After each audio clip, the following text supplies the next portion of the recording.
Hello, everybody.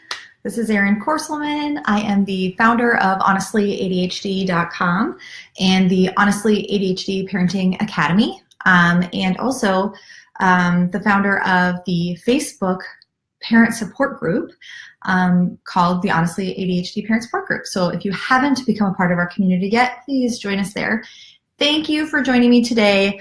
And thank you for being a part of our community and committing to helping our kids become the best kids that they can possibly be. So I want to continue today on a topic that we started earlier in this week. So this is a series that I'm going to be doing over the next number of weeks about the 7 principles I have for raising kids with ADHD. And that first principle we talked about on Tuesday of this past week, and it was practicing empathy with an eye on empowering our children.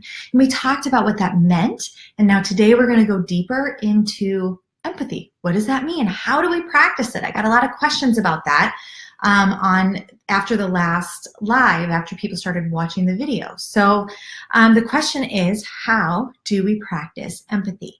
So the next 3 videos, this one and the next 2, I'm going to be talking exactly about that. And I'm going to be covering 3 topics. You start practicing empathy by doing 3 things. The first thing we're going to talk about today is decreasing, eliminating the assumptions that you're making about your child, okay? The second thing that you're going to do is increase the acceptance that you have about your child, where he or she is in the moment, and their current skills and capabilities. The third thing that you're going to do is be sure that you are focusing on connection before correction. All right, connection before correction.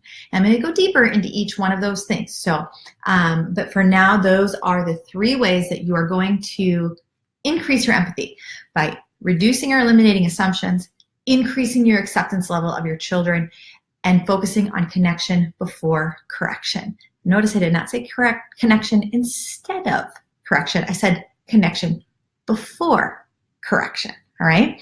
So today we are going to go deep into eliminating our assumptions about our kids. Now, you don't have to go very far. All you have to do is hop into the Facebook group where we've got tons of parents every day talking about their kids, and you see right away that people immediately make assumptions about their children's motivations. So they may say things like, my son is so lazy, he refuses to clean up his room, right? Or refuses to start his homework. He's just super lazy. I know he can do it, he's just lazy. You might say things like, my child loves to challenge my authority and he just seems to hate me, right? Or my child chose to throw a temper tantrum today at church and just completely blew up. Those are things that you see every day. They're human. We all, that's how we work in the world. You perceive a situation and you make judgments on it and you talk about it, right? But what I want to make sure that you understand is that when we make assumptions about our children with ADHD, those assumptions are usually not true. I'm going to back up. I'm going to tell you a little bit of a story. I want you to imagine going to a beach, beautiful beach. You can pick wherever you want, and you are standing at the beach and you are looking out at the ocean. And I want to ask you, what color is the water? What color is the water? Is it a turquoise blue, like you would see in the Caribbean? Is it a dark blue, like you might see at the Atlantic? Is it, what color of magical blue is the ocean? Because ocean water is blue, right? Now, most people would, they would tell you what color blue their ocean water is. But upon further examination, if I asked you to go get me a bucket of that blue ocean water, none of you would be able to do it because ocean water isn't blue. Ocean water is clear. It is the same color as the water that you have in your bathtub upstairs. No matter how many people perceive the ocean water as blue, that water is actually clear. So for your child to, let's take an example of a child who appears lazy because they're not doing their homework. You know, you could take your child's teacher, his grandmother, his father, his sister, all to the ocean, and they'd all say that water is blue, just like they would look at your child and say that child looks lazy, right? That child looks or is lazy. But I am here to tell you there is so much more going on under the surface of your child. And so you don't want to make assumptions about, you know, what that motivation is. So why is this important for your kid, though? Why is this important for empathy? Why is it important for you? Well, number one, it really, really sucks to go through life completely misunderstood. It really stinks for your child living in his or her shoes to go to school and have people perceive your behavior as something other than what you intend it to be or other than what it really is. That stinks. And it does a number on their self-esteem. It does a number on their joy. It kind of always gets me choked up when I think about that.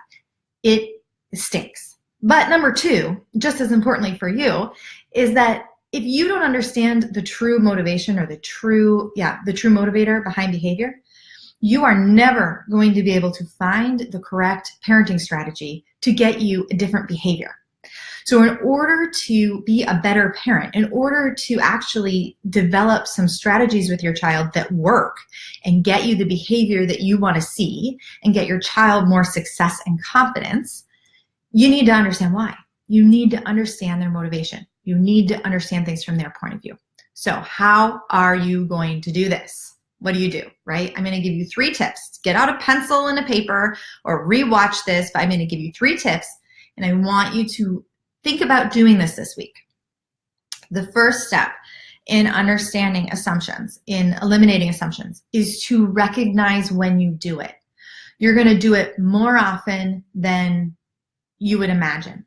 So the first thing you need to do is recognize when you are making an assumption about your child's behavior.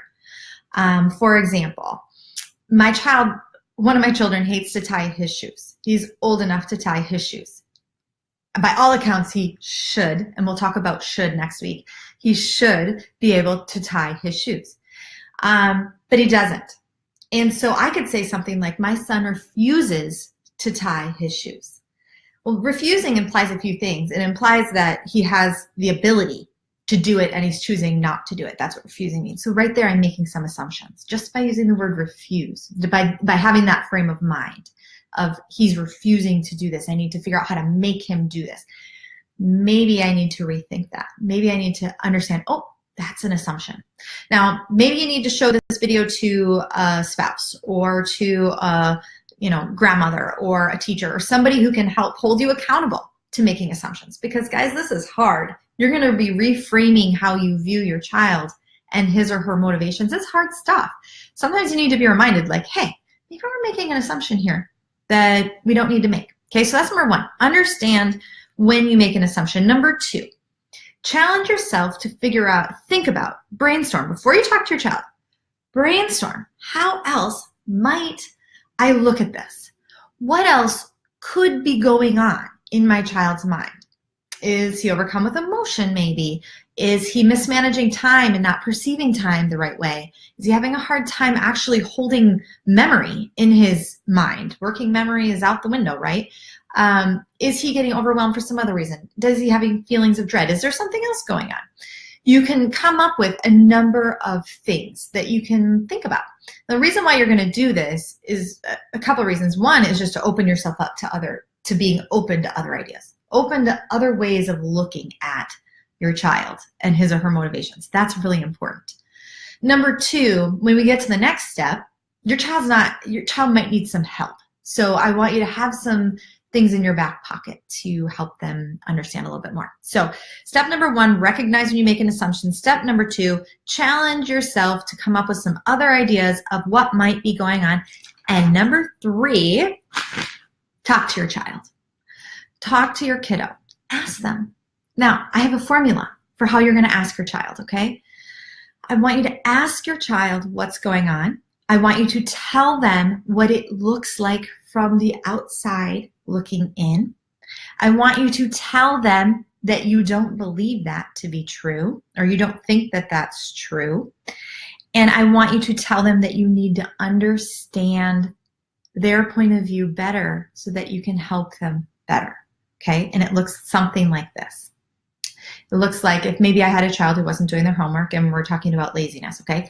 You can say, hey, Johnny, can I talk to you? So this would be at a time when they're very calm. Hey, Johnny, can I talk to you? You know, we've been having a hard time with homework lately, and I'm trying to kind of get to the bottom of it. And I'm going to talk to you about something. I just want you to know that I'm going to tell you something, but I don't believe this to be true about you, okay? So just keep your ears open for a minute. I want to keep the conversation going. When I see you or your teachers see you refusing or not doing your homework in class, it looks lazy. But I know that you're not a lazy person. So that doesn't make sense to me. So I'm really trying to help you figure out or trying to understand better what's going on inside your mind so that we can help you better, because I don't want people thinking that you're lazy. I know you're not a lazy person. Something I love to use, just a total aside, something I love to use with little kids is like, especially my little kids, is I know you're not lazy because I made you and I didn't put laziness in there. That wasn't part of my recipe, right? I know that you're only made of goodness. So something's what the wires are getting crossed, and I want to help you understand. Now, this is where step number 2 came in, because they're probably going to say, I don't know. And you can say, well, I kind of thought about it. Is it that you're running out of time? Is it that you're having big emotions? Is it that you don't know how to do it, or are afraid you're going to fail, or you're blah, blah, blah, blah, blah, all those things, right? So you can kind of help prompt the conversation.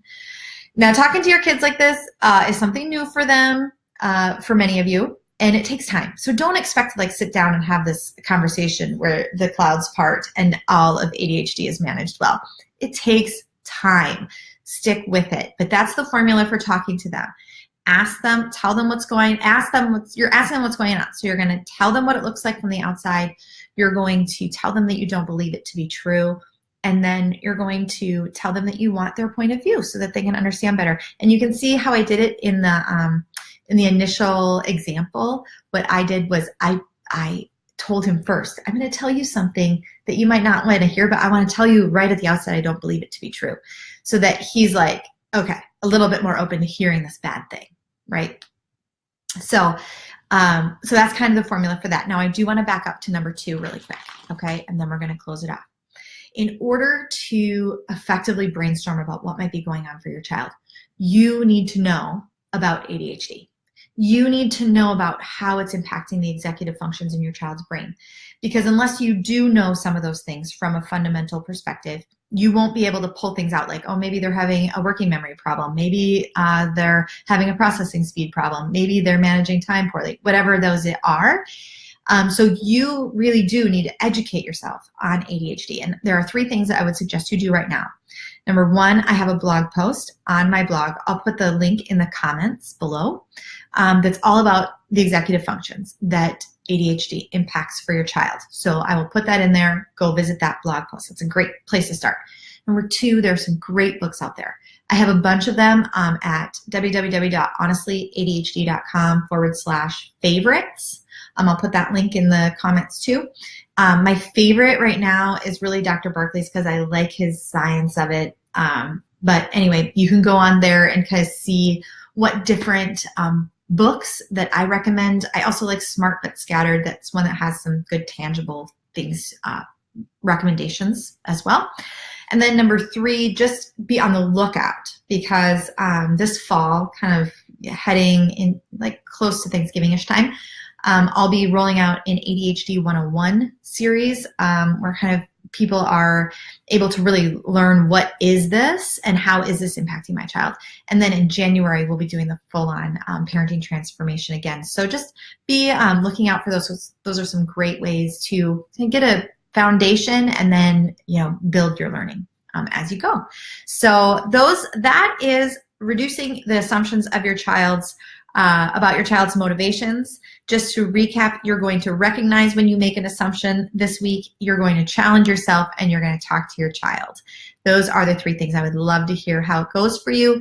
Please ask questions in the comments. Most of you are going to be watching this on replay, so interact with it just as though it was live. I will be around to answer questions throughout the time. So I will talk to you soon. Have a wonderful Thursday. Bye-bye.